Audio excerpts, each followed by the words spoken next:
this lecture, we will learn about the specifications command that can be accessed from general and specifications here. And this is like the most important commands which help us in bridging the gap between the analytical models and physical models. Analytical model means that whatever we are creating in the software itself, and physical model is the thing that will be actually constructed on the site, or that will be actually used by the people that may be living there or using that structure. So it's a structural engineer's job to bridge the gap between the analytical models and physical models. That is, to make our analytical model same as much as possible as the physical models. So there are various scenarios in which the software demands that we input the specifications. The specifications option will be much more clear if we do it with the help of practical examples. So starting this window here, we can see that there are various options, that is edit, delete, node, beam and plates. So three types of specifications can be assigned. That is, in node there are these two specifications. In beam there are various number of specifications. That is release, offset, property detection factors, cable, truss, imperfection, fireproofing, inactive, tension and compression. And we can also assign the plate specifications. That is, we can either release some end of a plate, or either we can ignore in plane rotation, ignore stiffness, plane stress or rigid in plane rotation. So all these specifications we will discuss in various lectures that will follow this lecture. So, but before that, we need a practical structure to input all these specifications to make the things more clear. So to start, we need to open the editor. You can enter units as meter, kilonewton. We can enter joint coordinates 1, 0, 0 and 0. And we can press nodes cursor here and press shift plus K option on your keyboard. So this is an arrangement that is usually done by me, but maybe some people are comfortable with this geometry and snap, grid and node and beam option. So here they select some node and then start modeling. So it's all up to a structural engineer's perspective that how he starts the structure. I am comfortable with this, so in all the lectures I will do this only. So we press this node cursor here and press Ctrl C and Ctrl V on your keyboard to just copy paste, and press select 6 meter here. So select both these cursor again and press Ctrl C or Ctrl V, or either you can, what we can do is that edit copy and edit paste node. So here you can also see that the software is suggesting either we can press Ctrl C and Ctrl V again. So it is asking by what distance we need to repeat this arrangement along y-axis, that is, let us say 5 meter. So after that we can add beam. So left click here and then again left click here, left click here and then again left click here, and now we have drawn 3 beams between 4 nodes. So we select the whole arrangement here and then just press translation and repeat along z-axis. Default step spacing, let us say as 5 meter, and number of step is 1 only. And if as we want to draw a structure along this z-axis, so we press global direction as z, and we can press link steps, or we cannot. Let us say we open link steps and open base. So here we can see that by pressing open base, it is not modeling a beam from this point to this point, or unless if we did not select this, so it is modeling a beam from this point to this point. So you can understand the importance of selecting the open base option in this translation repeat. And now we have drawn a simple framed arrangement here, and then what we need to do is that we can check the distance. This is 6 meter and this is 5 meter. So my suggestion shall be to insert a node here also, or we can insert a node here also. So as we want to model the structure along this axis, translation repeat Z, link steps open base. So our division of members shall be along this only. Why I am like creating this scenario, that you need to understand this is a steel structure. So what we need to do is that our major axis shall be along this. So if major axis is along this, so this shall be a main portal frame. This shall not be a main portal frame, this shall be a shear connected frame. And we don't want to put the loads on this shear frame. So to avoid that, what we need to do is that we can select this portal frame, and then we can select the beam here, and then left click, right click here, and then left click on insert node. You can select as add endpoints, that is add 2 points, 2 meter, 4 meter and 6 meter, and left click on OK. After that, we need to go to geometry, add beam by perpendicular intersection. Draw this beam here, and then again this beam here. And after that, what we can do is that now we have drawn this beam as primary beam, these beams as secondary beams, and after that what we can do is that we can model the tertiary beams also. So right click here, left click here, and then right click here, left click on insert node, add 4 points so that all the distances can be 1 meter, 2 meter, 3 meter and 4 meter. That is spacing between two joints shall be 1 meter only, and left click on OK.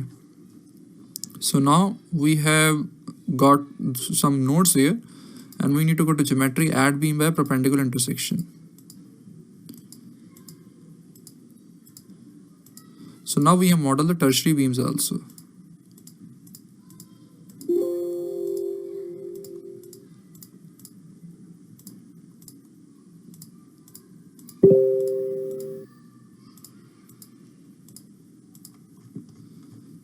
So this scenario maybe is somewhat confusing to the engineers who have just started using this software, as to what beam is primary and what beam is secondary and which beams are tertiary. I will repeat here. This is a primary beam, this is a secondary beam, and all these small beams of size 2 meters are tertiary beams. So now whatever we are making here, that we can just translation repeat to make the things more clear. And so now coming back to this option, that is node option. So in node there are two options, that is master slave and floor diaphragm. See, master slave is somewhat a controversial command that I will not suggest for the novice structural engineers to follow. For that is those structural engineers who are not much familiar with this diaphragm option and master slave option, I will not suggest you to do that. My personal suggestion is to use the floor diaphragm option only, because master slave option is just to make a diaphragm also. So what we can do here is that we can model a diaphragm for this whole arrangement. Let us say this whole arrangement is this whole structural sheet arrangement. On the top of it, a deck slab shall be constructed.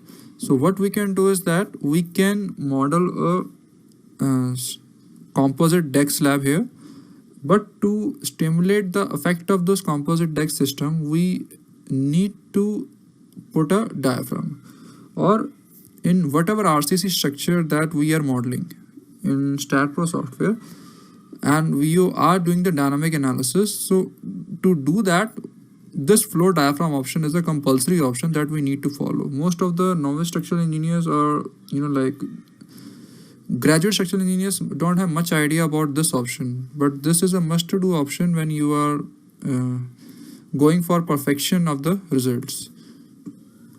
So floor level, what we can enter here is that our floor height is approximately 5 meter.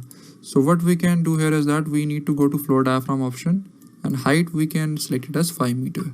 Or some structural engineers might be comfortable with using this option, that is 4.9 and 5.1. That is whatever nodes are between this 4.9 and 5.1 meter, the software will automatically assign a diaphragm here. Master node information, we need to calculate that. Master node is a node that is the center of the whole floor here. And if we are selecting this option, STAAD will automatically generate a pseudo node. I'm repeating, a pseudo node, imaginary node. That node you cannot select, or you cannot copy, or you cannot paste. That shall be a pseudo node, and that shall be calculated and stimulated at the back end of the software itself at the time we analyze that. I'm repeating this thing. This is a very important thing.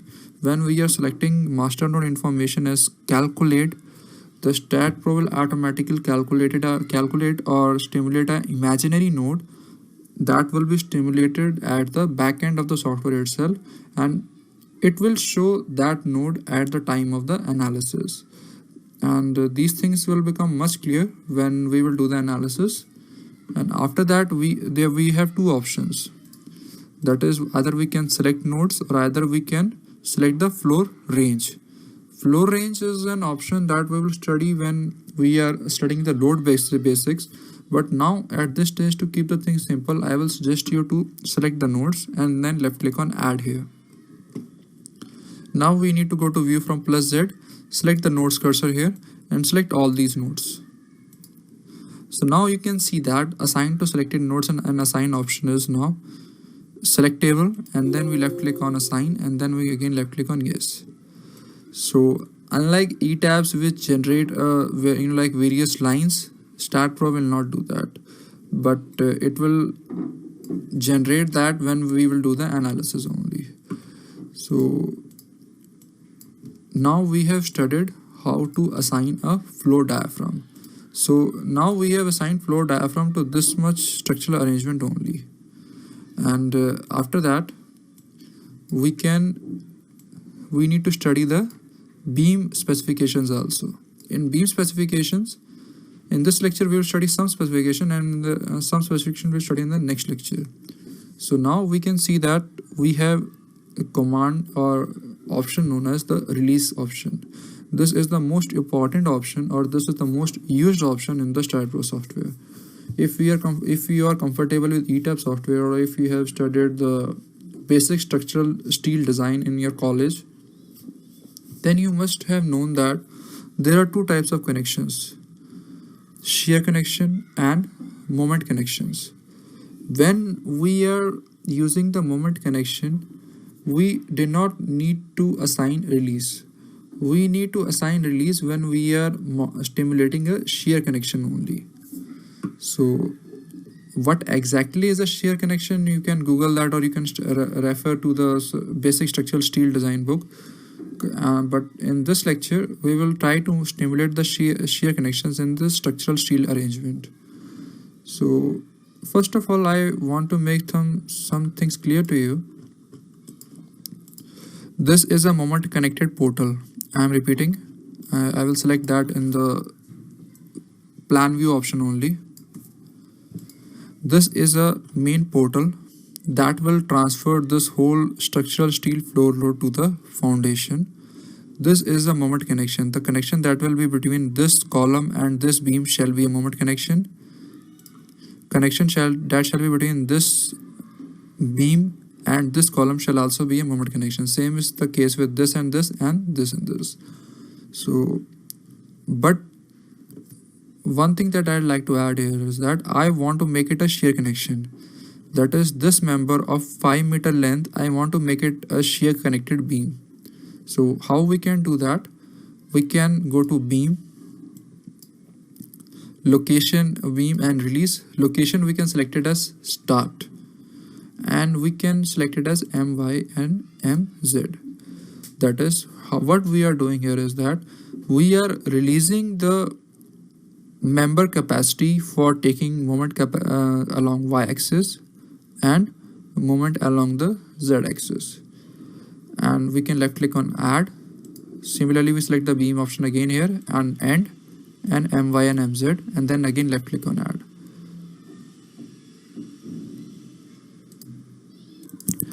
This thing might be confusing to you, so to explain that, I will just go to this view.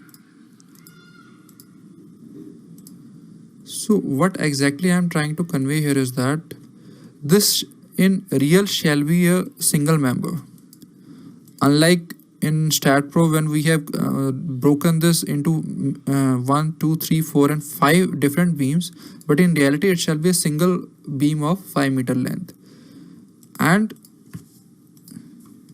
when we will press Shift plus E option on a keyboard, you will see that this green color and blue color will be selected. Green is the starting point and blue is the ending point. That is, a member start at this point and ends at this point. And similar is the case here.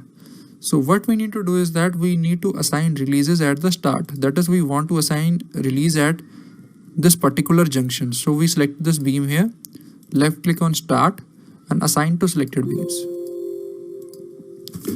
You can press Shift plus E option on keyboard again, and here you can see that a small circle will be visible here. So here you can see that there is this small blue circle here.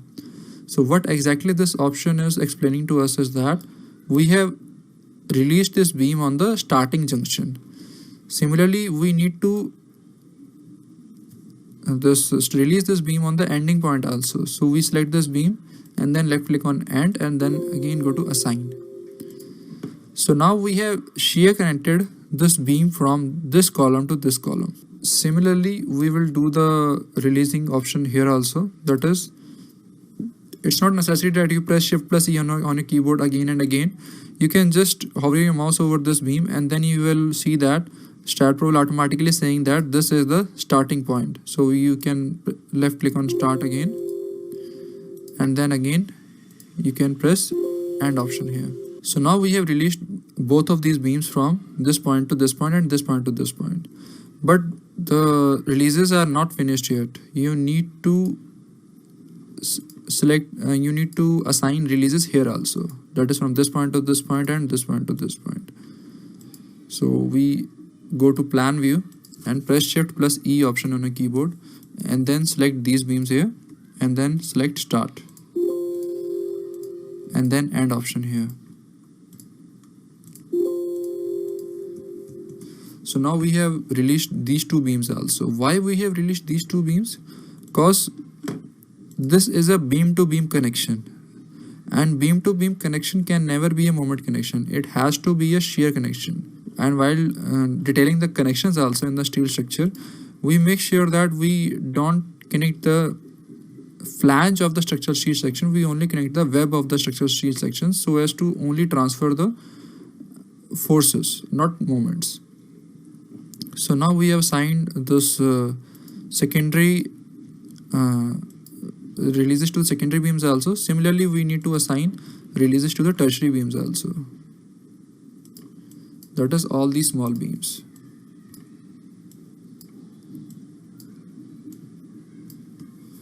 So we go to assign, start and end option also.